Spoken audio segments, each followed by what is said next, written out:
শুভেচ্ছা সহ আমন্ত্রণ প্রত্যেককে এটিএন সংলাপে আপনাদের সাথে আছি আমি আমিনুল মজলিস। দর্শক, আপনারা জানেন সমসাময়িক ও জনগুরুত্বপূর্ণ বিভিন্ন বিষয় নিয়ে আমাদের আলোচনা অনুষ্ঠান। আজকে দিনের সবচেয়ে বড় যে ঘটনাটি আমরা এরই মধ্যে সবাই অবগত আছি, রাজধানীর উত্তরায় মাইলস্টোন স্কুল অ্যান্ড কলেজের একটি ভবনের সামনে বিমান বিধ্বস্ত হয়েছে এবং সেখানে বেশ হতাহতের ঘটনা ঘটেছে। দিনভর সেগুলো নিয়ে গণমাধ্যমে আলোচনা হয়েছে, কিভাবে ঘটলো, কেন ঘটলো ঘটনাগুলো নিয়ে, সেগুলো নিয়ে নানা রকম মতামত রয়েছে। আমরা আহতদের আহাজারি দেখতে পাচ্ছি, আহত নিহত হতাহত যারা স্বজন রয়েছে তাদের সব কিছু মিলিয়ে সঙ্গত কারণেই আমাদের আজকের আলোচ্য বিষয় রেখেছি বিমান বিধ্বস্ত ট্র্যাজেডির একদিন। এ বিষয়ে আলাপ করবার জন্য স্টুডিওতে রয়েছেন দুজন সম্মানিত অতিথি। আমাদের সাথে রয়েছেন বাংলাদেশ ছাত্র ইউনিয়নের সাবেক সভাপতি জনাব শরীফুজ্জামান শরীফ এবং রয়েছেন সাংবাদিক ও রাজনৈতিক বিশ্লেষক জনাব হাবিবুর রহমান পলাশ। এছাড়া অনলাইনে আমাদের সাথে রয়েছেন আরও বেশ কয়েকজন অতিথি। আমাদের সাথে এরই মধ্যে যুক্ত হয়েছেন ফখরুল আলম উইং কমান্ডার, রয়েছেন লেফটেন্যান্ট কর্নেল অবসরপ্রাপ্ত মিজানুর রহমান ভুইয়া, সাবেক আর্মি এভিয়েটর, এবং আমাদের সাথে রয়েছেন গণ অধিকার পরিষদের সহসভাপতি মোহাম্মদ আরিফুর রহমান। আপনাদের সকলকে স্টুডিওতে স্বাগত, অনুষ্ঠানে স্বাগত। প্রিয় দর্শক, আপনারা যারা এই অনুষ্ঠান দেখছেন, আশা করছি পুরো অনুষ্ঠান জুড়েই আপনাদেরকে সাথে পাবো। আপনাদের জ্ঞাতার্থে জানিয়ে রাখি, অনুষ্ঠানটি সরাসরি ফেসবুকে সম্প্রচারিত হচ্ছে। সেক্ষেত্রে facebook.com/ATN বাংলা অনলাইন এই লিঙ্কে ক্লিক করলে আপনারা অনুষ্ঠানটি দেখতে পাবেন। কথা না বাড়িয়ে আমরা চলে যাব মূল আলোচনায়। প্রথমেই শরীফুজ্জামান শরীফ, আপনাকে দিয়ে আলোচনা শুরু করছি। আমাদের আজকের যে আলোচ্য বিষয় বিমান বিধ্বস্ত ট্র্যাজেডির একদিন, আসলে এই বিষয়ে আলাপ করতে গেলে নিঃসন্দেহে কতটা আবেগপ্রবণ হতে হয়, কতটা ভারাক্রান্ত হতে হয়, সেটি তারপরেও আলোচনার স্বার্থে তো এই আলোচনা আসেই। সার্বিকভাবে বিষয়গুলো নিয়ে একটু আপনার মন্তব্য শুনব। আপনাকে ধন্যবাদ, দর্শক শ্রোতাদেরকে ধন্যবাদ, আমাদের সাথে যারা আলোচনায় অংশগ্রহণ করছেন তাদেরকে শুভেচ্ছা। আজকে পুরো জাতি শোকে স্থবির হয়ে গেছে। আমাদের দেশে দুর্ঘটনার ইতিহাস নতুন না। আপনি দেখবেন যে উৎসবকে কেন্দ্র করে সামাজিক কাজ করতে গিয়ে, পেশাগত কাজ করতে গিয়ে বাবা তার সন্তানের লাশ নিয়ে বাড়ি যাচ্ছে। গত দুদিন আগের ঘটনা, সন্তানটি বিদেশে কাজ করতেন, সেখানে মৃত্যুবরণ করেছেন, দেশে এসেছেন, তার লাশ নিয়ে গ্রামের বাড়িতে যাওয়ার পথে দুর্ঘটনায় পুরো পরিবারের সবাই মারা গেছেন। কিন্তু আজকের যে ঘটনাটি, এই ঘটনাটি এতগুলো শিশু বছর 3-4 আগে চট্টগ্রামে একটা স্কুল বাস দুর্ঘটনায় একসাথে প্রায় এতজন মানুষ শিশুর মৃত্যুর পর, সম্ভবত এটি পরের ঘটনা, দুর্ঘটনায় মৃত্যু। এমন একটা ঘটনা ঘটে গেল যেটা আসলে কল্পনার অতীত, ভাবনার মধ্যেও ছিল না।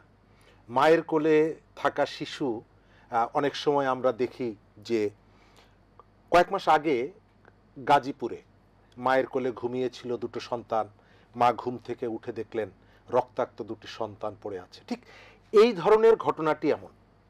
তারা স্কুলে এসেছে, একটু পরে ছুটি হবে, এবং আমাদের জীবনটা আমরা যদি পেছনে ফিরে তাকাই, স্কুলটা যখন ছুটি হবে ওই সময়ের যে আনন্দ, যে উচ্ছ্বাস, আমি নিশ্চয়ই আজকে বাংলাদেশের বহু মানুষ এই ঘটনাকে মনে করে কাঁদছে। এবং আপনি সোশ্যাল মিডিয়া থেকে প্রত্যেকটা জায়গায় দেখবেন যে সব জায়গায় একটা শোকের পরিবেশ। তো এই শোকের পরিবেশের পরেও এর ভেতর থেকে কতগুলো শিক্ষা নেওয়ার বিষয় আছে।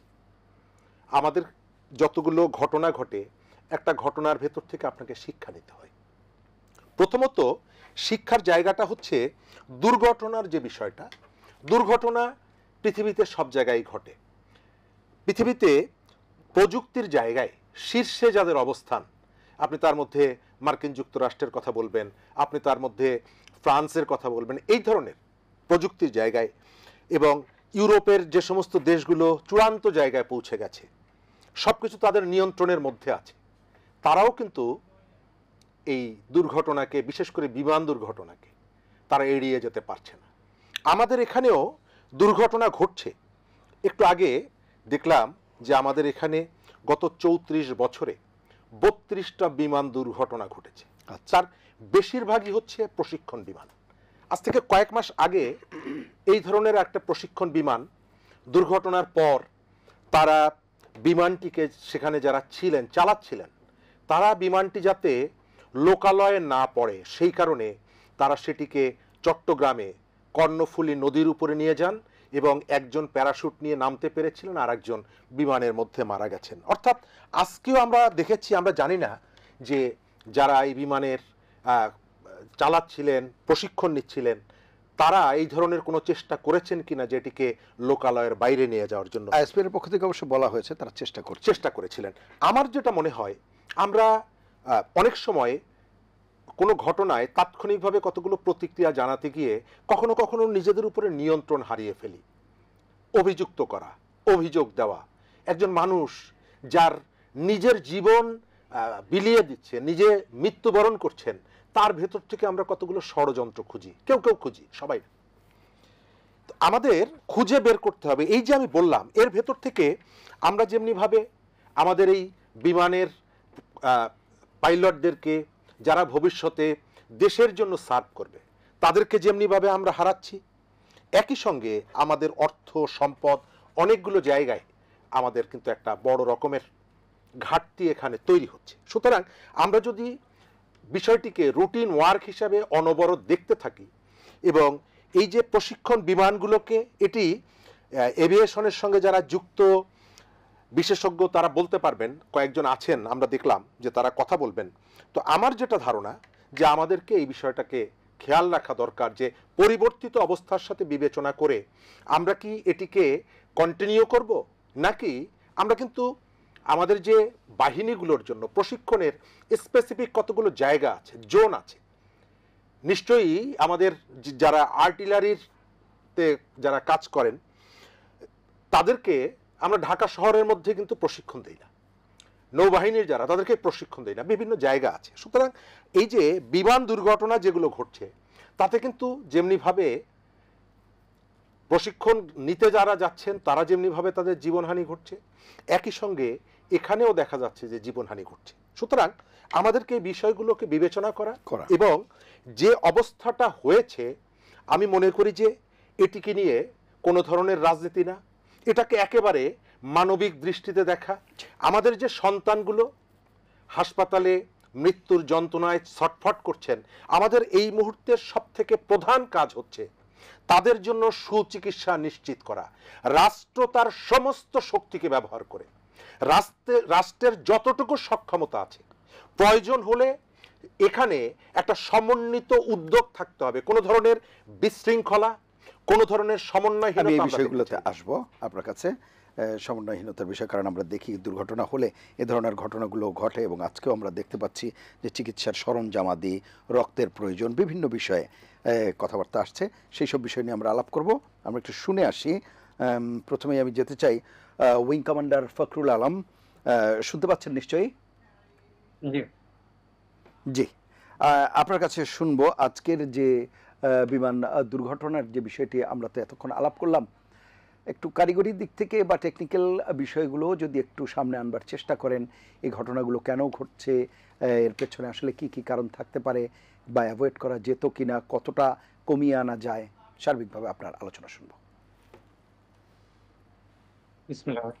আসসালামু আলাইকুম দর্শক শ্রোতা এবং আমরা যারা স্টুডেন্ট আছি, শুভেচ্ছা।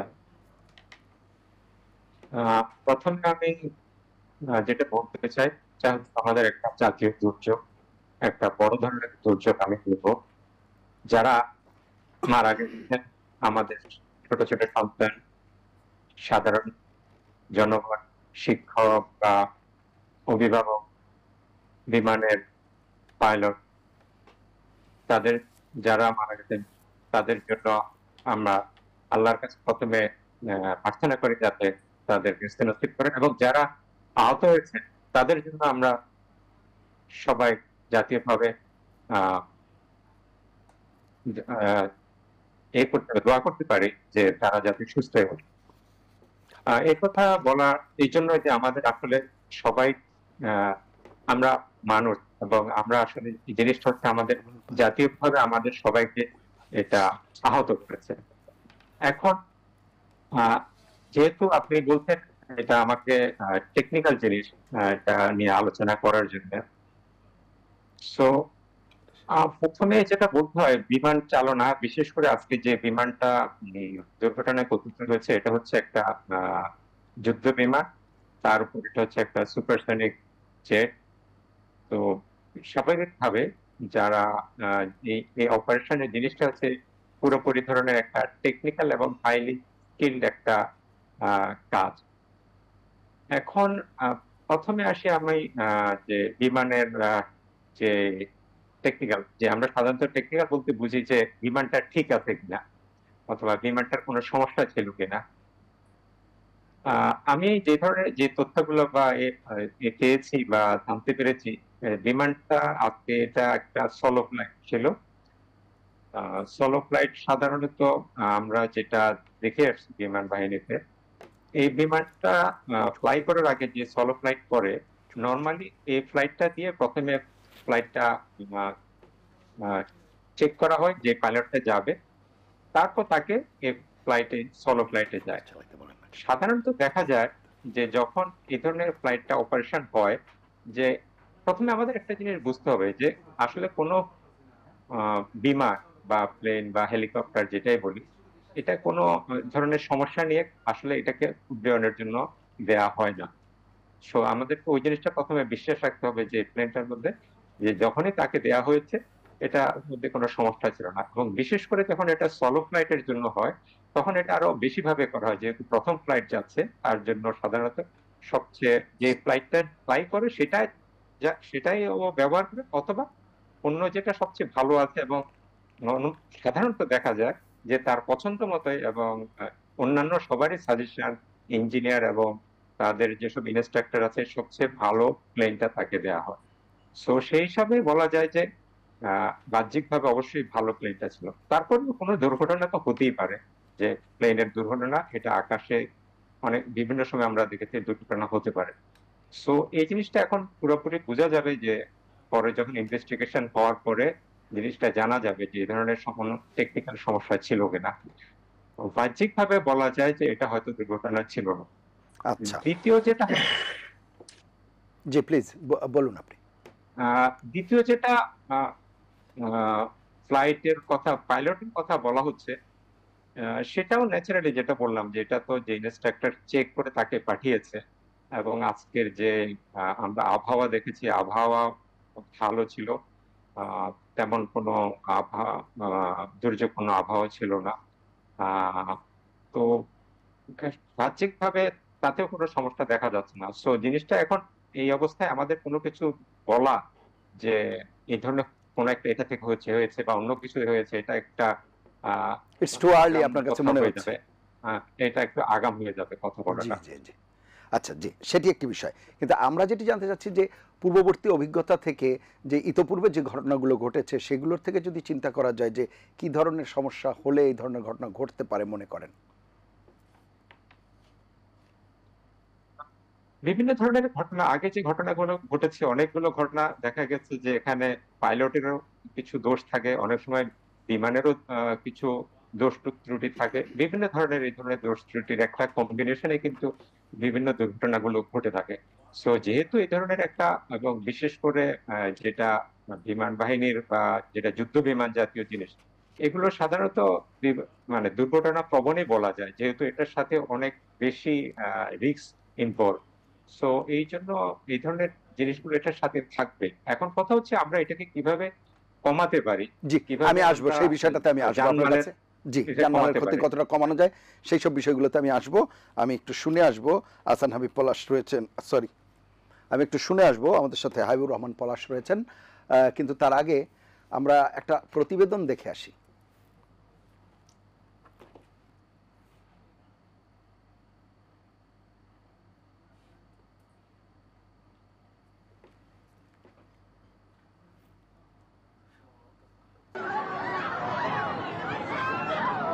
দুপুর 1:06, সময় ছিল স্কুল ছুটির, কিন্তু কে বা জানতো এটি জীবনের শেষ ছুটি।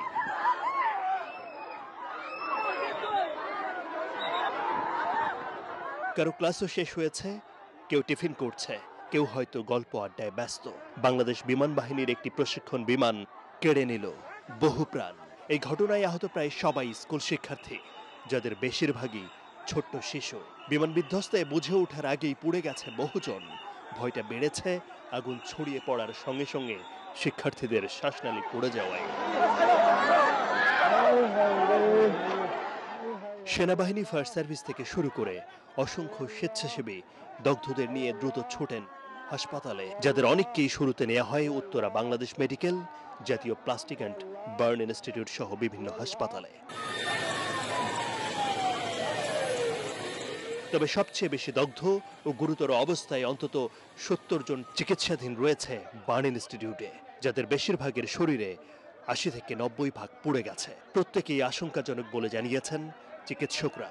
দেশের এইটা একটি অন্যতম রিসেন্ট সময়ের বড় ধরনের দুর্ঘটনা এবং এই রকম মৃত্যু এবং আহত, এবং এর মধ্যে একটা বড় অংশ আমরা যেভাবে বলছি এটা ইনহেলেশন ইনজুরি হয়েছে তাদের, অতএব সেটা ইমিডিয়েটলি অ্যাসেস করা যাচ্ছে না। এটা বেশ কিছু সময় লাগবে অ্যাসেস করতে, তাদের ঝুঁকির মাত্রাটা কত। এর পাশাপাশি এক্ষেত্রে সকল চিকিৎসকদের, বিশেষজ্ঞ চিকিৎসক, সরঞ্জামাদি এবং ঔষধপত্র সবকিছু যথেষ্ট পরিমাণে সকল হাসপাতালে প্রস্তুত আছে। এছাড়া উত্তর আধুনিক বা বাংলাদেশ মেডিকেলে অন্তত 60 জন, সিএমএইচে 14 জন, লুবনা জেনারেল হাসপাতালে 11 জন, কুয়েত মৈত্রী হাসপাতালে 8 জন এবং উত্তরের ক্রেসেন্ট হাসপাতালে 1 জন চিকিৎসাধীন নিচ্ছে বলে খবর মিলেছে। এসব হাসপাতালে যারা চিকিৎসা নিচ্ছেন তাদের শরীরের 30 থেকে 50% পড়ে গেছে। আশঙ্কাজনক রোগীদের পাঠানো হচ্ছে বার্ন ইনস্টিটিউটে।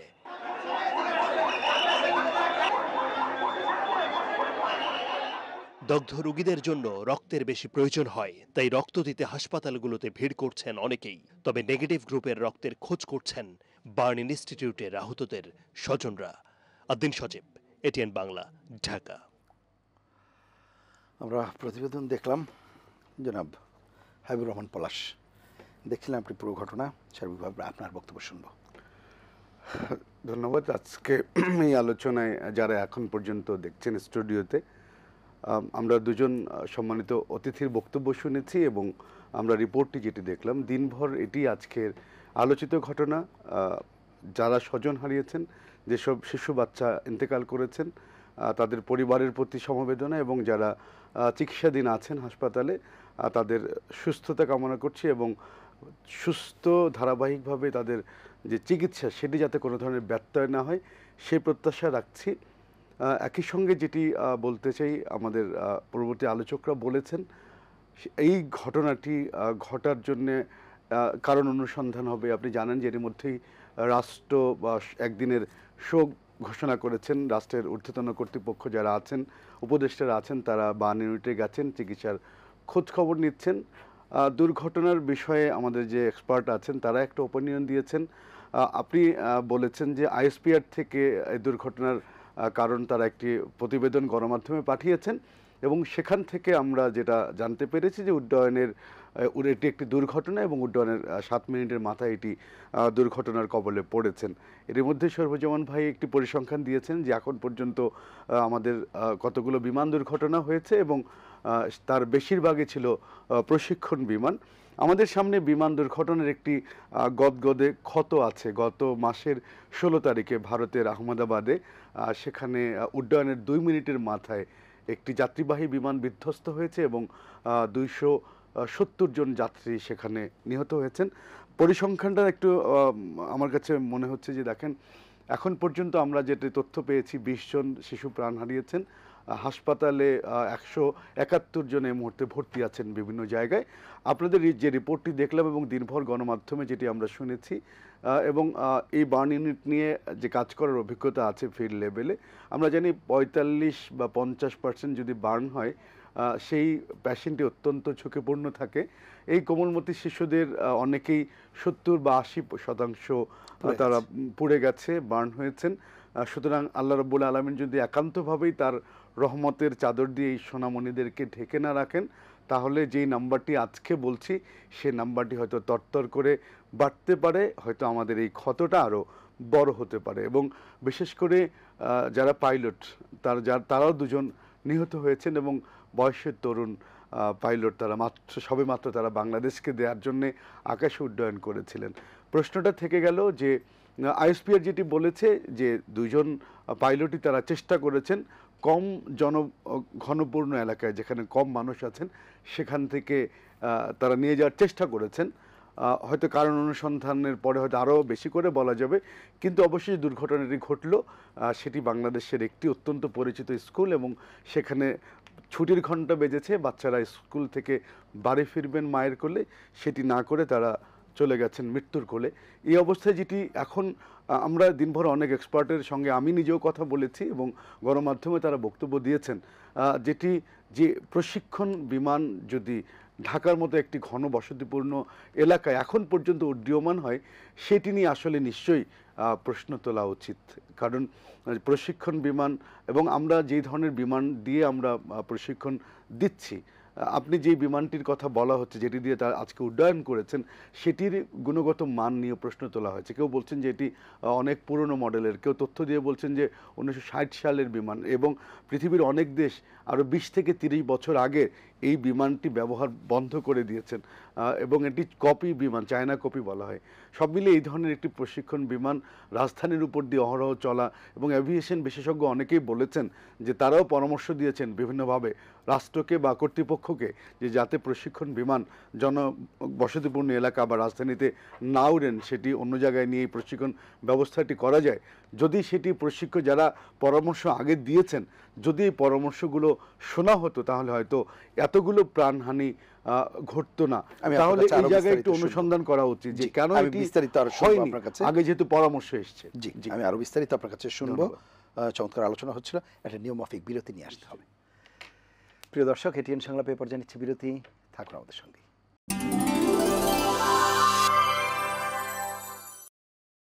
ফিরে এলাম এটিএন সংলাপে, এতক্ষণ সাথে থাকার জন্য ধন্যবাদ। আমরা আলোচনা শুনছিলাম, এ পর্যায়ে আমরা যাব, আমাদের সাথে রয়েছেন লেফটেন্যান্ট কর্নেল অবসরপ্রাপ্ত মিজানুর রহমান ভূঁইয়া। জনাব মিজানুর রহমান ভূঁইয়া, শুনতে পাচ্ছেন নিশ্চয়ই? জি জি, আসসালামু আলাইকুম। জি, আপনি শুনছিলেন, সার্বিকভাবে আপনার বক্তব্য শুনবো। জি, অনেক ধন্যবাদ। স্টুডিওতে যারা আছেন এবং যারা দর্শক আছেন তাদের সবাইকে সালাম। আমার পূর্বের বক্তাদের কথা আমি শুনছিলাম। আসলে অনেকে বলছিলেন আজকে বক্তা এবং অন্যান্য সারাদিন সোশ্যাল মিডিয়াতেও বিভিন্ন রকম আলোচনা চলছিল যে এই বিমান অনেক পুরানো, এটা দুর্ঘটনা ঘটার কথাই, এই ধরনের বক্তব্য চলছিল।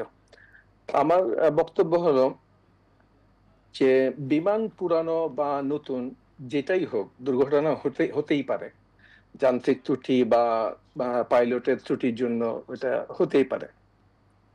আর সবচেয়ে বড় কথা হলো যত পুরানো বিমানই হোক, প্রত্যেকটা বিমানে প্রত্যেকটা কম্পোনেন্টের একটা লাইফ আছে এবং এটা সিভিলে হোক বা মিলিটারিতে হোক, সব জায়গাতে এই লাইফ কম্পোনেন্ট গুলা নির্দিষ্ট সময় পরে এগুলোকে পরিবর্তন করা হয়।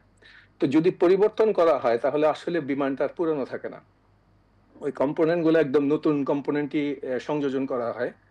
তো সেই ক্ষেত্রে এই পুরানো বিমান বলে এটা অ্যাক্সিডেন্ট করবেই, এই বিষয়টা আসলে পুরোপুরি সঠিক না বা সর্বক্ষেত্রে সঠিক না। অ্যাক্সিডেন্ট একদম নতুন মোস্ট সফিস্টিকেটেড এয়ারক্রাফটেও হতে পারে, যে কোনো কারণেই হতে পারে, যান্ত্রিক ত্রুটি অথবা পাইলটের এরর বা হিউম্যান ফ্যাক্টরের জন্য হতে পারে। সেটা হলো একটা বিষয়। বাট আমি যে বিষয়টাতে ফোকাস করব, যে বিমানের আজকে যে দুর্ঘটনা, এত মর্মান্তিক দুর্ঘটনা, যেটাতে বিমানের দুর্ঘটনার জন্য বিমানের পাইলট একজন বা দুইজন, আমি যতটুকু জানি একজন ছিল, বাট পরবর্তীতে শুনলাম দুইজন। তো দুইজন মারা যাওয়ার কথা বা নিহত হতে পারত। বাট এই ক্ষেত্রে আমরা দেখলাম যে বিমানটা যেখানে দুর্ঘটনায় পতিত হলো সেখানে যে ব্যাপক মানে সংখ্যক নিহত এবং আহত ঘটনা ঘটেছে, এইটা আসলে আমরা আমাদের জন্য অ্যাভয়েডেবল ছিল। এটা আমরা কি মানে অ্যাভয়েড করতে পারতাম কিনা? অবশ্যই, হ্যাঁ, অবশ্যই আমরা এটা করতে পারতাম। এবং আমি বলবো আমাদের যারা পলিসি মেকার আছে, যারা ডিসিশন মেকার আছে, তাদের ক্রমাগত অবহেলা এবং নির্বুদ্ধিতার কারণেই আজকের এই মর্মান্তিক ঘটনা বাংলাদেশ প্রত্যক্ষ করলো। এবং বিমানের যান্ত্রিক ত্রুটি ছিল কি ছিল না, পাইলট এরর কি ছিল না, এটা বড় বিষয় না।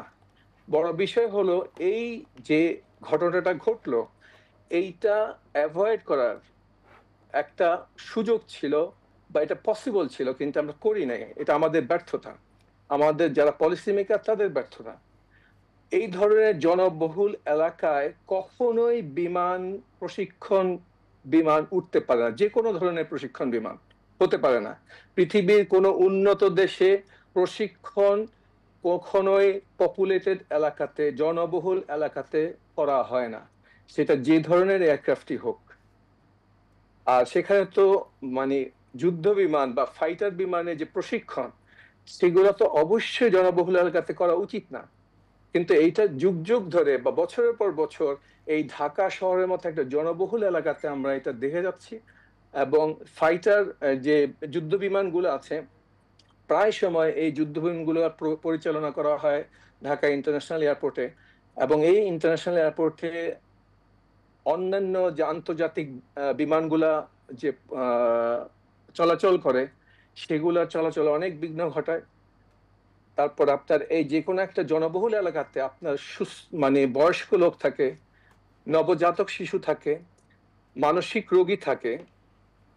এই যে যুদ্ধ বিমানগুলো যে পরিমাণ সাউন্ড প্রডিউস করে, শব্দ তৈরি করে, এই শব্দ এই যে আপনার বয়স্ক বলেন, শিশু বলেন বা মানসিক বিকারগ্রস্ত যারা আছে, তাদের জন্য তো এটা একটা বিরাট একটা মানে আমি বলবো হ্যাজার্ড।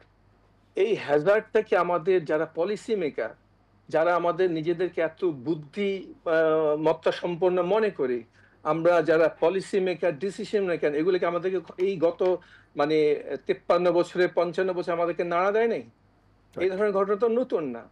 এই যে একটা যে দেওয়া মানে ব্রিফিং দেওয়া হচ্ছে যে পাইলটরা চেষ্টা করেছেন জনবহুল এলাকা ত্যাগ করে মানে ওইটা এড়িয়ে অন্য জায়গায় যাওয়ার জন্য। যখন দুর্ঘটনা ঘটে, এটা পাইলটের নিয়ন্ত্রণে কতটুক থাকে, তখন তো রিয়াকশন টাইম থাকে 1 সেকেন্ড 2 সেকেন্ড। এই 2 সেকেন্ডে আপনি কতটুকু এফোর্ট দিতে পারবেন, যেটা আপনি জনবহুল এলাকা বাদ দিয়ে আপনার চয়েস মতো একটা জায়গাতে গিয়ে এয়ারক্রাফটকে আপনি ল্যান্ড করাবেন। তো এই ধরনের কথা বলে মানে জিনিসটাকে অন্যদিকে ডাইভার্ট করাটা, এটা হলো আমি মানে আসল যে মানে কারণ, সেটাকে জাস্ট ঢেকে দেওয়া। আমি মনে করি মানে এইটা না করে আমাদের যত প্রকার প্রশিক্ষণ আছে যে কোনো বিমানের, এই প্রশিক্ষণ অবশ্যই জনবহুল এলাকাতে হওয়া উচিত না, একটা নির্দিষ্ট এলাকাতে হওয়া উচিত। এবং আপনি জানেন বর্তমানে মানে টেকনোলজি এত এগিয়ে গেছে, যে কোনো বিমানের, হেলিকপ্টার হোক, মানে ফাইটার হোক বা নর্মাল বিমান হোক, এইসব প্রশিক্ষণের জন্য সিমুলেটর ব্যবহার করা যায়।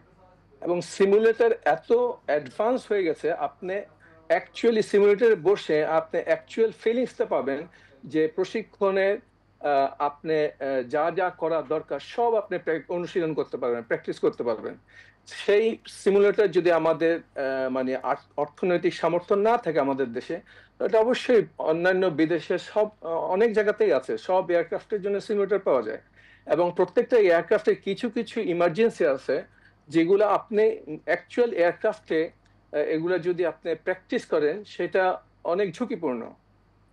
তো যেমন ইঞ্জিন ফেলিয়ার, আমাকে প্র্যাকটিস করতেই হবে, অনুশীলন করতে হবে। এখন আপনি প্রকৃতপক্ষে যদি একটা এয়ারক্রাফটে মানে লাইভ এয়ারক্রাফটে যদি ইঞ্জিন ফেলিয়ার আপনি যদি প্র্যাকটিস করেন, তাহলে আপনার দুর্ঘটনা ঘটতেই পারে। এবং আবার আপনি এই প্রশিক্ষণ না দিয়েও থাকতে পারবেন না। তো সেগুলো এড়ানোর জন্য আপনাকে অবশ্যই সিমুলেটরের সাহায্য নিতে হবে। আমাদের দেশে যদি সিমুলেটর না থাকে, এই যে পাইলটদের প্রশিক্ষণের জন্য বিদেশে নিয়ে গিয়েও এই প্রশিক্ষণগুলোর ব্যবস্থা করা উচিত। এবং অনতিবিলম্বে ঢাকা শহর সহ অন্যান্য বড় বড় শহরে কোথাও জনবহুল এলাকাতে কোনো প্রকার প্রশিক্ষণ যেন পরিচালনা করা না হয়, সেই জন্য আমার মনে হয় যারা পলিসি মেকার, ডিসিশন মেকার এবং জাতীয় পর্যায়ে এরকম একটা মানে নিয়ম মানে অতি সত্বর কার্যকর করা উচিত। জি, এটা আমার বক্তব্য। অসংখ্য ধন্যবাদ আপনাকে, চমৎকার আপনার মূল্যায়ন। আমি একটু শুনে আসি, আমাদের সাথে রয়েছেন গণ অধিকার পরিষদের সহসভাপতি মোহাম্মদ আরিফুর রহমান। মোহাম্মদ আরিফুর রহমান, শুনতে পাচ্ছেন নিশ্চয়ই? জি, আমি শুনছি। আমাকে শুনছেন? জি, আপনাকে শুনতে পাচ্ছি।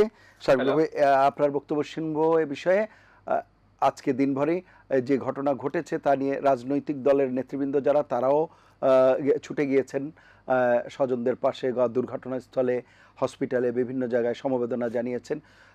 আগামীকালকে রাষ্ট্রীয় শোকও ঘোষণা করা হয়েছে। সার্বিকভাবে এই ঘটনার বিষয়ে আপনাদের বক্তব্য শুনবো। এটিএন সংলাপের সহ আলোচক বৃন্দ এবং এটিএন বাংলার সকল দর্শক শ্রোতা যারা শুনছেন এখন বা পরবর্তীতে শুনবেন, সবাইকে গণ অধিকার পরিষদের পক্ষ থেকে সালাম ও শুভেচ্ছা। আসসালামু আলাইকুম। আজকে আসলে ন্যাশনাল ক্রাইসিস, জাতীয় দুর্যোগ একটা এটা। আমরা ইতিমধ্যেই গণ অধিকার পরিষদের পক্ষ থেকে আমাদের ছাত্র ইউনিট আমরা আরিফুর রহমান একটু থামেন, আরিফুর রহমান একটু সময় দিবেন। এটিএন সংলাপের সহ আলোচক বৃন্দ এবং এটিএন সংলাপের যারা শুনছেন এখন দর্শক শ্রোতা এবং এখন যারা শুনছেন এবং পরবর্তীতে যারা শুনবেন, সবাইকে গণ অধিকার পরিষদের পক্ষ থেকে সালাম ও শুভেচ্ছা। আসসালামু আলাইকুম। আজকে আসলে ন্যাশনাল ক্রাইসিস, যেটা সবাই ইতিমধ্যে আপনারা ফেসবুক বা জাতীয় ন্যাশনাল যে গণমাধ্যম সব জায়গাতেই অ্যাকচুয়ালি আমরা দেখছি এবং আমরা অবজার্ভ করছি। গণ অধিকার পরিষদের পক্ষ থেকে আমাদের সর্বোচ্চ নেতা ভিপি নুরুল হক নূর ইতিমধ্যে উনি বিভিন্ন হসপিটাল ভিজিট করেছেন এবং আমাদের ছাত্র ইউনিট, গণ অধিকার পরিষদ ছাত্র ইউনিট, তারা ইতিমধ্যে ব্লাড কালেকশন থেকে শুরু করে বিভিন্ন হসপিটালে সাপোর্ট দিচ্ছেন। তো আসলে আমরা একটা জায়গা আসলে বারবার আমরা বলার চেষ্টা করে আসছি যে ডিসেন্ট্রালাইজেশন, যে এখন যেখানে প্রশিক্ষণ হচ্ছে, এই যে বাংলাদেশ বা ঢাকা শহরের মতো একটা জায়গায় যেখানে প্রশিক্ষণ হচ্ছে, এই জায়গাটা কতটুকু নিরাপদ প্রশিক্ষণের জন্য আমাদের সমালোচক বিন্দু ইতিমধ্যে বলেছেন। তো আমাদের আসলে সর্বক্ষেত্রে এই জিনিসটা দরকার। সবকিছু আসলে ঢাকা শহর বেসড। এই আপনার হলো, যদি আপনি বলেন যে আপনার হলো ট্রান্সপোর্টেশন বা অন্যান্য যে বাস বলেন বা ট্রাক বলেন, সবকিছু ঢাকার মধ্যে করে রাখা, এই জিনিসটা আমরা আমাদের দলের পক্ষ থেকেও বারবার চেষ্টা করেছি বর্তমান যে সরকার আছেন তাদেরকে আসলে নোটিফাই করার জন্য এবং ব্যবস্থা গ্রহণ করার জন্য। আমরা আশা করব যে ভবিষ্যতে সবকিছু সেন্ট্রালাইজ না করে যে জিনিসটা যেখানে আসলে সুইটেবল সেখানেই আমাদেরকে আসলে কাজ করতে হবে এই জায়গাটা নিয়ে। আরেকটা জিনিস হলো যে আজকে এখন পর্যন্ত আমরা যতটুকু জানি 20 জন মৃত্যুবরণ করেছেন এবং 171 জন ইতিমধ্যে আহত এবং তারা বিভিন্ন হসপিটালে চিকিৎসাধীন অবস্থায় আছেন। তো যারা মৃত্যুবরণ করেছেন তাদের পরিবারের প্রতি আসলে সমবেদনা এবং তাদের রুহের মাগফিরাত কামনা করছি। এবং যারা চিকিৎসাধীন অবস্থায় আছেন, আমরা ইতিমধ্যেই সরকারকে আমরা বার্তা পাঠিয়েছি তাদের যেন সর্বোচ্চ চিকিৎসার ব্যবস্থা করা হয়। ইতিমধ্যে উপদেষ্টা আসিফ নজরুল উনি কিন্তু বলেছেন যে যাদের চিকিৎসা এখন বাংলাদেশে পসিবল না, সেটা যেন দেশের বাইরে আপনার হলো চিকিৎসা করার ব্যবস্থা করবেন। কিন্তু এই দুর্ঘটনা যে আসলে ঘটছে সেটার জন্য যে ব্যবস্থাটা নেওয়া, ইতিমধ্যেই সমালোচক বৃন্দ ওনারা বলেছেন যে এই বিমানটা আসলে 1976 সম্ভবত, আমি যদি ভুল না করি, তো 50 বছরের একটা পুরানো বিমান এখন পর্যন্ত আমরা প্রশিক্ষণের জন্য ইউজ করি। এই জিনিসটা আসলে আমার মনে হয় তদন্ত হওয়া উচিত। এ ধরনের প্রশিক্ষণ বিমান এর আগে কর্ণফুলীতে আমরা দেখেছি যে আপনার প্রশিক্ষণ বিমান বিধ্বস্ত হয়েছে, এখন আবার হলো। এবং আরো ছোট ছোট আপনার হলো বিষয় এখানে উঠে আসে, যে বিষয়গুলো আমরা বারবার বলি যে এই ধরনের বিমান যে আমরা প্রশিক্ষণ দিচ্ছি সেটা আপনার হলো কেন আমরা এই ধরনের 50 বছরের পুরনো বিমান দিয়ে আমরা আসলে প্রশিক্ষণ দিচ্ছি, এই বিষয়টা তদন্ত সাপেক্ষে আসলে বেরিয়ে আসবে কেন এটা করা হচ্ছে। জি, এটা হলো আমার আসলে মন্তব্য। জি জি, আমি আবার আসবার চেষ্টা করব আপনার কাছে। শুনে আসি জনাব শরীফুজ্জামান শরীফ। জনাব শরীফুজ্জামান শরীফ, শুনছিলেন আপনি এই যে বিষয়গুলো এবং যেটি বলছিলেন আমাদের লেফটেন্যান্ট কর্নেল মিজানুর রহমান ভূঁইয়া, যে বিষয়টি আসলে অ্যাভয়েড করা যেত, এটি যে একেবারে আনঅ্যাভয়েডেবল, অন্তত মানে দুর্ঘটনার কথা বলছেন না, প্রাণহানি যে হয়েছে সেই জায়গায় এত প্রাণহানি সেটি হয়তো অ্যাভয়েড করা যেত, সেই জায়গাতে একটু বলবেন। ধন্যবাদ। কয়েকদিন আগে আমি উত্তরা মেডিকেল কলেজে আমার আপন ভাই উনি ভর্তি ছিলেন, তো আমি তার কাছে গিয়েছি, তাকে জিজ্ঞেস করলাম যে আপনার রাতের ঘুম কেমন হয়। উনি আমাকে বললেন যে রাতে আমরা ঘুমাতে পারি না। কেন ঘুমাতে পারেন না? বললেন যে সারা রাত ধরে এখানে যেভাবে বিমান ওঠানামা করে তার যে শব্দ, সেই শব্দের কারণে আমাদের পক্ষে আসলে এখানে যারা আমরা আছি আমাদের আসলে রাতে ঘুম হয় না, আমরা দিনের বেলায় ঘুমাই। এর ভেতর থেকে এর আগের যে আলোচক যারা বলেছেন তাদের তথ্যের একটা সামঞ্জস্য পাওয়া যাচ্ছে যে আমরা কোন জায়গায় কি কাজের জন্য ব্যবহার করব এই ধরনের কোনো প্ল্যানিং আমাদের মধ্যে এবং এটিও কি খুব অ্যালার্মিং কিনা, এই যে আপনি বললেন যে রাতে ঘুমাতে পারে না, এই ঘুমটা তো গত 53 বছরেই ঘুমাতে পারে নাই, রাইট, কিন্তু এটিকে অ্যাড্রেস করার মতো কোনো বিষয় ছিল না ওই জায়গাটাই। ওই জায়গায় ওখানে যুগে যুগে অনেক পরিবর্তন দেখেছি, অনেক উন্নয়ন, অনেক বড় বড় প্ল্যান, অনেক বড় বড় পরিকল্পনা, তার মধ্যে এই এগিয়ে দেওয়ার যে ভীষণ এবং তো একান্ত মানবিক পরিকল্পনা সেটি ছিল না, কখনোই আসেনি। আমি এই জায়গাটায় মনে করি যে পলিসি লেভেল কখনো এই জিনিসটাকে ওন করেনি, এবং কতগুলো জায়গা আমরা ঠিক করে নিয়েছি যে আমাকে সবকিছুকে ঢাকায় করতে হবে। এই যে শহরের মধ্যে এগুলো কেন পলিসি লেভেলকে আসলে কি টাচ করে না, এই জন্য তাদেরকে আক্রান্ত করে না, আপনি তারা এতটা সুরক্ষিত থাকে। আপনি এমন একটা ব্যবস্থা করেছেন যে শিক্ষা থেকে ভিক্ষা সবকিছুর জন্য আপনাকে রাজধানীকে বেছে নিতে হয়। কেন? হাওর উন্নয়ন বোর্ড তার সদর দপ্তর ঢাকার গ্রিন রোডে। কারণ হচ্ছে হাওর উন্নয়ন বোর্ডের যারা চাকরি করেন তারা কিশোরগঞ্জ যেতে চান না, তারা চান তার সন্তানটি হয় স্কলাস্টিকায় পড়বে, অথবা ম্যাপেলিপে পড়াবেন, অথবা ঢাকার অভিজাত যে কলেজগুলোতে পড়বে, তার স্ত্রী নিউ মার্কেট থেকে শপিং করবেন এবং তিনি এখানে বসে অফিস করবেন। ঠিক একইভাবে আরো অনেকগুলো ডিপার্টমেন্টের কথা বলা যায় যাদের কাজ হচ্ছে প্রান্ত নিয়ে, নদী নিয়ে, সাগর নিয়ে, কিন্তু তারা সবাই ঢাকায় থাকতে চান। আমাদের সবকিছুকে শহর কেন্দ্রিক, এই যে দৃষ্টিভঙ্গির কারণে আমরা আমাদের যে ঝুঁকির জায়গাটা এবং এই রিস্কটা আমি কিভাবে রিডিউস করব এই প্ল্যানটা আমরা করতে গিয়েও থেমে যাই। ঢাকার শহরের মধ্যে একটা বাংলাদেশের একটা মাত্র সরকারি নার্সারি ছিল বেইলি রোডে, একটা মাত্র সরকারি নার্সারি। সেই নার্সারিটা উচ্ছেদ করে সরকার সেখানে পার্বত্য চট্টগ্রাম উন্নয়ন বোর্ডের সদর দপ্তর করেছে। পার্বত্য চট্টগ্রাম উন্নয়ন বোর্ডের সদর দপ্তর বেইলি রোডের সরকারি নার্সারিকে উচ্ছেদ করে করা হয়েছে। তার বিরুদ্ধে পলাশ ভাই জানে আমরা পরিবেশবাদীদের পক্ষ থেকে মিছিল করেছি, আন্দোলন করেছি, মামলা করেছি, আমরা টিকতে পারিনি। অর্থাৎ সরকার যদি সিদ্ধান্ত নেয় এটি করতে পারে, সরকার যখন সিদ্ধান্ত নেয় না করতে পারে না। এখন আমরা কি সরকারের জন্য অনন্তকাল অপেক্ষা করব? না, আমাদেরকে ভয়েসটা রেইজ করতে হবে। এই যে ঘটনাগুলো ঘটছে আমাদের এখানে প্রত্যেকটা ঘটনা হচ্ছে আমরা রিঅ্যাক্টিভ, প্রোঅ্যাক্টিভ না। ঘটনা ঘটার পর আপনি আগামী 2 মাস দেখবেন নানা রকমের দৌড়ঝাঁপ ইত্যাদি ইত্যাদি হচ্ছে। এই যে উপদেষ্টারা যাচ্ছেন, অমুক যাচ্ছেন, তমুক যাচ্ছেন, প্রতিশ্রুতি দিচ্ছেন। মজার ব্যাপার হচ্ছে এখনো যদি আপনি ঢাকার হাসপাতালগুলোতে যান, পঙ্গু হাসপাতালে যান, বক্ষব্যাধিতে যান, চক্ষু হাসপাতালে যান, জুলাই যোদ্ধা আহত, তারা বিক্ষোভ করছে, তাদের প্রপার ট্রিটমেন্ট হচ্ছে না, কিন্তু 6 জন উপদেষ্টা বিষপান করেছিল, আত্মহত্যার চেষ্টা করেছিল। অথচ আজকে 6 উপদেষ্টা গিয়ে বললেন যে নো টেনশন, আমরা আছি, আমরা সবকিছু করি, বিদেশ থেকে নিয়ে আসবো। তো এই জায়গাটায় আপনি আপনার জায়গাটা, আমরা এদের চিকিৎসা হোক না এটা আমরা চাই না, আমরা চাই প্রপার চিকিৎসা হোক। সরকার যে প্রতিশ্রুতি দিয়েছে প্রতিশ্রুতি রক্ষা করুক, কিন্তু প্রশ্ন হচ্ছে সরকার কি প্রতিশ্রুতি রক্ষা করেছে এর আগে? করে, কিন্তু এই জায়গাটায় আমরা যে আচরণটা দেখছি আজকে সকাল থেকে, এই আচরণটা খুবই অমানবিক। দল ধরে আপনাকে হাসপাতালে কেন যেতে হবে? পোড়া রোগী, আমি কিছুদিন এদের সাথে কতগুলো ইস্যুতে কাজ করার কতগুলো অভিজ্ঞতা আমার আছে। বিশেষ করে আপনার মনে আছে যে নিমতলিতে যখন অগ্নিকাণ্ডের ঘটনা ঘটে তখন এই টিমগুলোর সাথে আমি কতগুলো কাজের সাথে যুক্ত ছিলাম। তো তখন আমি দেখেছি এবং ডাক্তারদের কাছ থেকে এটা মোটামুটি সবাই জানে যে একজন হাত পা ভাঙা রোগীকে আপনি যখন তখন দেখে আসতে পারেন, কিন্তু একজন পোড়া রোগী, ওই যেটি বললেন যে 20% বা 30% যদি তার শরীর পুড়ে যায় তার জীবনটা ঝুঁকির মধ্যে চলে যায় এবং না ফেরার সম্ভাবনাটা বেশি থাকে। এই ধরনের ঝুঁকিপূর্ণ রোগীদেরকে আমরা মিছিল ধরে তাদেরকে দেখতে যাচ্ছি। আরে সমবেদনা জানানোর জন্য এই আর্টিফিশিয়াল এই নাটকের তো কোনো প্রয়োজন নেই। আমি রাজনীতিবিদদের কাছে সবথেকে বেশি অনুরোধ করব যে আমরা এই যে ঘটনাগুলো ঘটছে তার একটা তদন্ত হওয়া দরকার। যদিও আমাদের এখানে তদন্ত কমিটিগুলো করা হয় ঘটনাকে আড়াল করার জন্য, যাতে মানুষ ভুলে যায়। একটা সময় নিলাম, তারপরে মানুষ ভুলে গেল। উদাহরণ হলে আমি অসংখ্য উদাহরণ দিতে পারবো যে এখানে তদন্ত কমিটি হয় ঘটনাকে আড়াল করা, দায়ীদেরকে পেছনে নিয়ে যাওয়া এবং অন্য একটা এই সময়ের কালে, এবং যারা ক্ষমতায় থাকেন তারা অপেক্ষায় থাকেন এবং আল্লাহ আল্লাহ করেন যে আরেকটা কিছু যেন ঘটে, এটা যেন পেছনে চলে যায়। আপনি খেয়াল করে দেখবেন পুরন ঢাকায় যতগুলো অগ্নিকাণ্ডের ঘটনা ঘটেছে একটা ঘটনারও চুড়িহাট্টা, তারপরে নিমতলি, নিমতলী। আপনি দেখবেন যে যত ধরনের সুপারিশ ছিল তদন্ত কমিটির, একটা সুপারিশও বাস্তবায়িত হয়নি, এবং তারা অপেক্ষা করে যে আরেকটা ঘটনা ঘটলে এটা পেছনে চলে যাবে, আমি ভুলে যাবে মানুষ।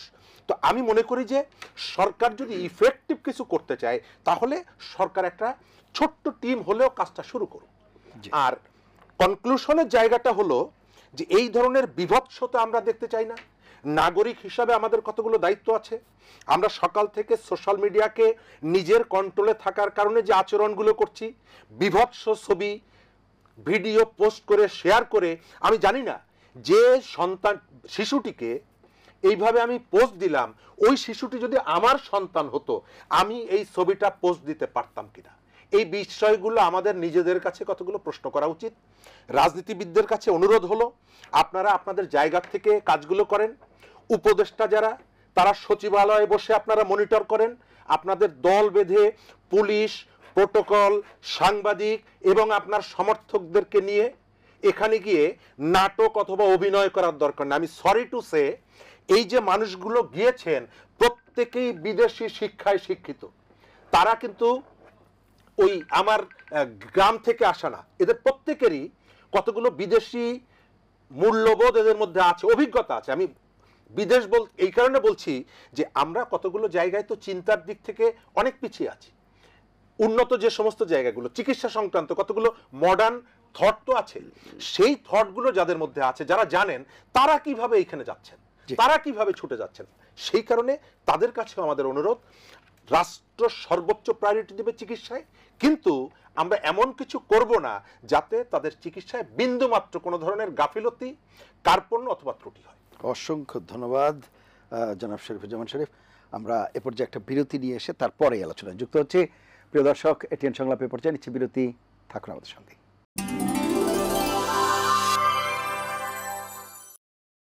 ফিরে এলাম এটিএন সংলাপে, এতক্ষণ সাথে থাকার জন্য ধন্যবাদ। আমরা আলোচনা শুনছিলাম উইং কমান্ডার ফখরুল আলম, আপনার কাছে শুনবো যে বিষয়গুলো এসেছে, এরই মধ্যে বেশ কিছু বিষয় আলোচনায় এসেছে, আপনার মন্তব্য শুনবো। বিশেষ করে যে কথাটি বলা হচ্ছে যে এই যে জনবহুল এলাকাতে এ ধরনের প্রশিক্ষণ, এবং আমাদেরকে প্রতিনিয়তই, বিশেষ করে যারা উত্তরা এবং রাজধানীতেও এই প্রশিক্ষণ বিমান প্রতিনিয়ত উড্ডয়নের কারণে যে নাগরিক জীবনের বাধাগ্রস্ত হওয়া, এবং যেটি বলছিলেন লেফটেন্যান্ট কর্নেল মিজানুর রহমান ভূঁইয়া, যে স্পেসিফিক কিছু শ্রেণীর কথাই বলছিলেন, যে বয়স্ক, নারী, শিশু, বিশেষ করে মানসিক বিকারগ্রস্ত যারা, তাদেরও নানা রকম সমস্যা। সাহেব, এই বিষয়গুলো যদি একটু অ্যাড্রেস করেন। জি, ধন্যবাদ সবাইকে। ধন্যবাদ আপনার বক্তব্য থেকে এবং অন্যান্য বক্তব্য থেকে দুটা বিষয় আমি স্পেসিফিক ভাবে ইয়ে করতে চাই, যেটা উঠে এসেছে। একটা হচ্ছে জনবহুল এলাকা, যেটা আপনি বলবেন। আরেকটা হলো যে বিমান বাহিনীর প্রশিক্ষণের ব্যবস্থাটা যদি ঢাকার বাইরে বা অন্য কোথাও করা যায় কিনা, অথবা করা হচ্ছে না কেন, এই ধরনের একটা বিষয় উঠে এসেছে আমাদের বক্তব্যে। আমি একটা একটা করে ইয়ে করি। প্রথমে আমাদেরকে দেখতে হবে যে এই যে এয়ারপোর্টের যে প্রশিক্ষণটা শুরু হয়েছে, যখন শুরু হয়েছিল এখান থেকে অপারেশন, এটা প্রায় 40 বছর পূর্বে, যথাসম্ভব 80-র মাঝামাঝি সময়। তো 30 থেকে 40, তখন কিন্তু এই এলাকা, উত্তরা বা অন্য কোনো এলাকা, এই আশেপাশে অত বসতি ছিল না, অনেক কম ছিল, ফ্লাইটের সংখ্যা অনেক কম ছিল, সবকিছু অনেক কম ছিল। একটা জিনিস আমি বলে রাখি, আমি বিমান বাহিনীতে ফ্লাই করেছি, আবার এরপরে আমি কমার্শিয়ালও কিছু ফ্লাই করেছি। সো আমার দুইটা ফ্লাইং এর এক্সপিরিয়েন্স আছে, এবং একটার জন্য আরেকটা কি সমস্যা সেটাও আমি দেখেছি। তো যেটা বলছিলাম যে অ্যাকচুয়ালি এটাতে দুই ধরনের সমস্যা। একটা হচ্ছে জনবহুল এলাকায় যে এটা গড়ে উঠেছে, তো এটা কিন্তু ধীরে ধীরে গড়ে উঠেছে। সো প্ল্যানিংটা কথাটা বললেও বাস্তবতা হচ্ছে কোনো এয়ারপোর্ট যখন করা হয় বা কোনো ইনস্টলেশন, এরকম বড় স্ট্রাকচার বা গভর্নমেন্ট যখন অ্যাক্টিভিটিস বাড়ে, তার আশেপাশে কিন্তু জনবসতি আস্তে আস্তে বেড়ে যায়। তো যার জন্য কিন্তু এটা একটা ঝুঁকির কারণ হয়ে দাঁড়ায়। দ্বিতীয় বিষয় যেটা হচ্ছে যে এখন যেহেতু এটা হয়ে গেছে, এটা কি বিমান বাহিনী প্রশিক্ষণ অন্য জায়গায় করা যায় কিনা, এখানে একটা জিনিস আমার কাছে আসলে বোঝা উচিত। আসলে বাংলাদেশের সত্যিকার ভাবে আমরা সাধারণত বলি যে আমাদের প্রতিরক্ষা করা উচিত, যার জন্য বিমান বাহিনীর যে ঘাঁটি বা কোথায় থাকা উচিত সাধারণত বাইরে। বাট একটা জিনিস আপনাকে বোঝা উচিত যে আমাদের ঢাকা থেকে আমাদের আন্তর্জাতিক সীমানা বা বর্ডার যেটা বলি হচ্ছে মাত্র 50 মাইল, কিন্তু শুধু ঢাকা থেকে। আচ্ছা, সুতরাং বুঝতে পারছেন যে আমাদের এই জিনিসটা যদি প্রোটেক্ট করতে হয় কোথায় থাকা উচিত। হ্যাঁ, আপনার এখন কথা হচ্ছে যে এটা ঢাকার বাইরে কি আমরা কিছুটাকে করানো যায় না। এটা মনে হয় আমি যখন বিমান বাহিনীতে ছিলাম তখন আমি দেখেছি এই ধরনের বিমান বাহিনীর একটা প্ল্যান বাই আছে। একটা জিনিস কিন্তু জানা উচিত, আর এটা হয়তো অনেকেই জানেন না, বাংলাদেশ বিমান বাহিনী মনে হয় হচ্ছে এমন একটা বিমান বাহিনী, অনেকগুলো হয়তো অনেক দেশের মধ্যে একমাত্র বিমান বাহিনী যাদের কিন্তু নিজস্ব বিমান বাহিনীর কিন্তু কোনো এয়ারপোর্ট বা এয়ারফিল্ড বা বেস ডেডিকেটেড ভাবে নিজেদের প্রশিক্ষণের জন্য নাই। বাংলাদেশ বিমান বাহিনী অপারেট করছে হচ্ছে সব সিভিল এয়ারপোর্টের সাথে যৌথভাবে। সো স্বাভাবিকভাবে এখানে একটা ঝুঁকির বিষয় চলে আসে। এখন বিমান বাহিনীর যেই যতটুকু আমি দেখেছিলাম যে এরকম একটা প্ল্যান আছে, সেটা কেন হয় না সেটা আমার জানা হয়নি। হয়তো সরকারের বাজেট সমস্যা হতে পারে, অথবা তাদের প্ল্যানিং এর কোনো সমস্যা হতে পারে যে এটাই এখানে থাকা উচিত, অথবা অন্য কোনো কারণে থাকতে পারে। তো যার জন্য হয়তো এটা হয়নি। বাট এটা কথাটা কিন্তু সত্যি যে সিভিল ফ্লাইং এবং যে পরিমাণ ফ্লাইং এর এখন বেড়ে গেছে, অথবা যে পরিমাণ বসতি বা জনগণের এয়ারপোর্টে চারিদিকে হয়েছে, এটার একটা সমাধান দরকার। এবং এর জন্য সরকারিভাবে একটা বড় ধরনের চিন্তা ভাবনা করে আমাদের জন্য যেটা মানুষের ক্ষয়ক্ষতি থেকে ভবিষ্যতে ক্ষয়ক্ষতি যাতে না হয় সেই দিকে নজর রেখে এবং সার্বিক নিরাপত্তা, জাতীয় নিরাপত্তার কথা চিন্তা করে আমার মনে হয় এই জিনিসগুলোকে যত তাড়াতাড়ি সম্ভব একটা সমাধান করার ব্যবস্থা করা উচিত বলে আমি মনে করি। অসংখ্য ধন্যবাদ জনাব ফখরুল আলম, উইং কমান্ডার। এরপরে আমরা আরিফুর রহমান, সহসভাপতি, গণ অধিকার পরিষদ। আপনার কনক্লুডিং রিমার্ক শুনবো আমরা অনুষ্ঠানের একেবারেই শেষ পর্যায়ে, যদি কিছু যুক্ত করেন। জি না, আমি যেটা যুক্ত করতে চাই সেটা হলো যে আমাদের এই যে প্রসেস, আমরা গত 53 বছরে আমাদের যে আমরা যেটা এখন বলছি যে নতুন রাজনৈতিক বন্দোবস্ত, সবকিছু নতুন ভাবে শুরু করা, যেটা আমরা আসলে পারিনি, যেটা ফখরুল আলম ভাই বললো যে আসলে হচ্ছে না। কেন হচ্ছে না? যে আমরা আগে প্ল্যান করলাম, এখন সেই প্ল্যানটা এক্সিকিউশন হচ্ছে না কেন? তার একটা মাত্র কারণ হলো যে আসলে আমাদের যে টোটাল যে প্রতিষ্ঠানগুলো আছে, আমাদের রাষ্ট্রের যে প্রতিষ্ঠানগুলো, সেগুলো আসলে প্রপারলি কাজ করে না। এই যে কাজ করে না, কেন করে না, সেটার জন্য আমরা গণ অধিকার পরিষদ থেকে আমরা সবসময় বলে আসছি নতুন রাজনৈতিক বন্দোবস্ত, যেটার মাধ্যমে রাষ্ট্রের যে প্রতিষ্ঠানগুলো আছে সেগুলা তার মতো করে গড়ে উঠবে এবং তার মতো করে চলবে। সেখানে রাজনীতিবিদ যারা থাকবেন বা সরকারের পক্ষ থেকে যে বাধা সৃষ্টি করে বা পলিসি মেকিং এ যে সমস্যাগুলো সৃষ্টি হয়, এটা যাতে কোনোভাবেই না হয় এবং আগামীতে এই ধরনের দুর্ঘটনা যাতে না ঘটে। আমি এর আগে যেটা বলেছিলাম যে ডিসেন্ট্রালাইজেশন আমাদের এই ঢাকা শহর থেকে স্পেশালি যে আপনার হলো বড় বড় যে আপনি যদি বলেন যে নৌবাহিনী সদর দপ্তর, এটা কিন্তু আমাদের এই যে বনানীতে চেয়ারম্যান বাড়ির পরেই, বা আপনার হলো যদি আমি বলি বাস টার্মিনাল, আপনি দেখবেন যে সেটা হলো মোয়াখালীতে। এই ধরনের জিনিসগুলো আমাদের আসলে ঢাকা থেকে এগুলাকে সরিয়ে এমন কোন জায়গায় নিতে হবে, বা আপনার হলো সুইটেবল প্লেসে নিতে হবে, যেখান থেকে আসলে সিটিতে যে সমস্যাগুলো হওয়া উচিত না, যেমন জনবহুল এটা আমাদের এই ঢাকা শহরটা, আমাকে ডিসেন্ট্রালাইজ করে আমরা এটাকে জেলা শহর বা আপনার হলো আমাদের ঢাকা ডিভিশন অনেকগুলো শহর আছে, সেখানে আমাদেরকে আসলে প্ল্যান করে এগুলাকে নিয়ে যেতে হবে যাতে এই ধরনের দুর্ঘটনা না ঘটে ভবিষ্যতে। এবং আপনি যদি দেখেন আজকের যে বিষয়টা, যে আমাদের এই যে 20 জন ইতিমধ্যে মৃত্যুবরণ করেছে, আরো কয়েকজন মৃত্যুবরণ করে, এটা আসলে আমরা জানি না, চিকিৎসাধীন আছে। আমরা আসলে এরকম মৃত্যু দেখতে চাই না, এরকম মৃত্যু আমরা ভবিষ্যতে দেখতে চাই না এবং এরকম ঘটনা আমরা দেখতে চাই না। আমরা এর পুনরাবৃত্তি চাই না, এর সুষ্ঠু তদন্ত হোক, সেটি কাম্য। পাশাপাশি এই ঘটনা যাতে আর না হয় সেই বিষয়ে পদক্ষেপ নেবে সংশ্লিষ্ট কর্তৃপক্ষ। অসংখ্য ধন্যবাদ। পাশাপাশি জনাব শরীফুজ্জামান শরীফুর যে বিষয়টি অ্যাড্রেস করেছেন সেটিও আমার মনে হয় খুবই গুরুত্বপূর্ণ। সেটি হচ্ছে যে রাজনৈতিক দলগুলো, বিভিন্ন রাজনৈতিক দল এবং আমাদের উপদেষ্টা বা যাদের কথা বলা হয়েছে যে দল বেঁধে প্রোটোকল অনুযায়ী, মানে প্রোটোকল নিয়ে শুধুমাত্র গিয়ে কোনো রকম ফটো সেশন বা অন্যান্য বিষয়ের মধ্যেই সীমাবদ্ধ না থেকে একটা ভলান্টিয়ারি টিম করে যাতে এগুলোর পাশাপাশি সার্ভিস দেওয়া যায় সরকারি বা বেসরকারি যে হসপিটাল আছে সেই সব জায়গাগুলোতে নিজেদের পক্ষ থেকে রাজনৈতিক দলগুলো যদি স্বেচ্ছাসেবী কোনো কমিটি গঠন করে সার্ভিস দিতে পারে এই দুর্যোগের মুহূর্তে, সেটিও মনে হয় এই বিষয়গুলোকে আরও এই মুহূর্তে ইতিবাচক ভূমিকা পালন করবে। আমরাও সেটি প্রত্যাশা করি। আমরা অনুষ্ঠানের শেষ পর্যায়ে শুনবো জনাব হাবিবুর রহমান পলাশ, আপনার বক্তব্য।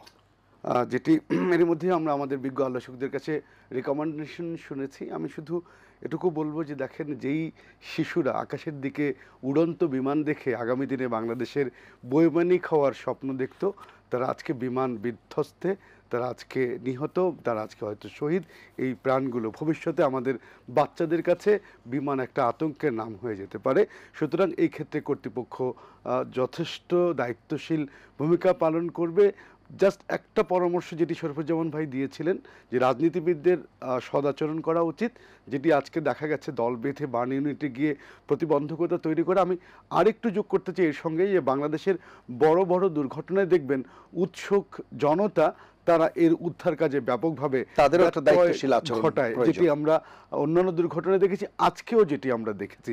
সুতরাং কর্তৃপক্ষ হয়তো সিদ্ধান্ত নেবে যে কোথায় প্রশিক্ষণ বিমান চলবে, কোথায় কোনগুলো দূরীভূত করা হবে, কিন্তু একই সঙ্গে আজকে বাংলাদেশের জনসচেতনতার যে ঘাটতি আমরা এখনো পরিলক্ষিত হই, সাধারণ মানুষকে বলবো, যখনই দুর্ঘটনা হয় সেখানে গণমাধ্যমকেও আমরা একই সঙ্গে যুক্ত করতে চাই, যে আপনি একটা ঘটনায় কয়টি ইউনিট সেখানে পাঠাচ্ছেন। Mobile journalism, Facebook journalism, news journalism, তারাও কিন্তু আজকে আমরা দেখেছি ব্যাপকভাবে এই উদ্ধার কার্যক্রমের তাদের কর্মকাণ্ড ব্যত্যয় ঘটিয়েছে। এই জায়গায় বাংলাদেশে আর কোনো দুর্ঘটনা না আসুক সেটা যেরকম প্রত্যাশা করছি, কখনো যদি এই বিপর্যয় আমাদের উপরে নেমে আসে সব পক্ষ সমানভাবে দায়িত্বশীল আচরণ করব, সেটাই আজকের আলোচনায় আমরা বলতে চাই সবার উদ্দেশ্যে। জি, অসংখ্য ধন্যবাদ। লেফটেন্যান্ট কর্নেল মেজারুর রহমান ভাইয়া, আপনার কাছে শুনবো সর্বশেষ। জি, আমি সর্বশেষ একটা বিষয়ের প্রতি আবার দৃষ্টি আকর্ষণ করতে যাচ্ছি। ক্রাইসিস ম্যানেজমেন্ট, আজকে যেটা ক্রাইসিস ম্যানেজমেন্ট আমরা দেখলাম, এটা শুধু আজকে না, যে কোনো দুর্যোগের সময় ক্রাইসিস ম্যানেজমেন্ট অ্যাকচুয়ালি আমরা অনেক পিছিয়ে আছি। আজকে ব্যাপারটা যদি আপনি ধরেন তাহলে দেখবেন যে আজকে যে যারা আহত হয়েছে বা পুরো শরীর পুড়ে গিয়েছে 50% বা 80%, আমাদের দেশে যে আপনার মিলিটারি হেলিকপ্টার অথবা সিভিল হেলিকপ্টার, এই হেলিকপ্টারগুলোকে যদি আমরা ব্যবহার করতে পারতাম এবং তাৎক্ষণিকভাবে এই হেলিকপ্টারগুলোকে দিয়ে যদি আমরা যারা দগ্ধ হয়েছে তাদেরকে যদি আমরা বার্ন ইউনিটে বা অন্যান্য হসপিটালে যে স্থানান্তর করতে পারতাম, তাহলে কিন্তু অনেক কিন্তু আপনি শুনলে আশ্চর্য হবেন, বাংলাদেশে একটা নিয়ম বা পলিসি, আই ডোন্ট নো, মানে পলিসি মেকারদের একটা আছে, ঢাকা শহরের কোনো হসপিটালে কোনো হেলিকপ্টারকে নামতে দেওয়া হয় না, কোনো পারমিশন দেওয়া হয় না নিরাপত্তার কথা বলে। অথচ এই হেলিকপ্টারের মাধ্যমে কোন একটা রোগী, ধরেন একটা হার্টের পেশেন্ট বা এই ধরনের খুব মানে সিরিয়াস ইনজুর্ড, মানে অ্যাক্সিডেন্টে বা অন্যান্য কোনো ধরনের দুর্যোগে, তাদেরকে মানে সময় হলো একটা বিরাট ফ্যাক্টর। আপনি কোনো একটা রোগী যদি 3 মিনিট আগেও যদি মানে হসপিটালে পৌঁছাতে পারেন, সেই 3 মিনিটও কিন্তু তার জন্য লাইফ সেভিং হতে পারে। কিন্তু আশ্চর্যজনকভাবে সত্যি হলো যে বাংলাদেশে এই ঢাকা শহরের কোনো হসপিটালে এই হেলিকপ্টারের মাধ্যমে মানে ইভ্যাকুয়েশন করে পেশেন্টদেরকে পৌঁছায় দেওয়ার কোনো অনুমতি দেওয়া হয় না। এটা খুবই দুঃখজনক। দুনিয়ার প্রতিটা দেশের প্রতিটা হসপিটালে হেলি ইভ্যাকুয়েশনের মাধ্যমে রোগীদেরকে তড়িৎ গতিতে হাইয়েস্ট প্রায়োরিটি দেওয়া হয়। যে কোনো ইয়ার থেকে মানে আপনার যারা পেশেন্ট ক্যারি করে তাদের প্রায়োরিটি থাকে হাইয়েস্ট, সেই হেলিকপ্টারগুলো বা সেই বিমানগুলোর প্রায়োরিটি সবচেয়ে বেশি থাকে। কিন্তু আমাদের দেশে আসলে মানুষের জীবনের মনে হয় কোনো মূল্য নাই, সেই জন্য এই ধরনের পলিসির কথা কেউ চিন্তাও করে না, বরং তারা ইন্টেনশনালি ইচ্ছাকৃতভাবে এইগুলোকে বাধা সৃষ্টি করে। তা আমি আজকে আপনার অনুষ্ঠানের মাধ্যমে আমি যারা মানে পলিসি মেকার যারা আছে তাদের কাছে আবেদন রাখবো, এই বিষয়টা আপনারা একটু বিবেচনা করে দেখবেন।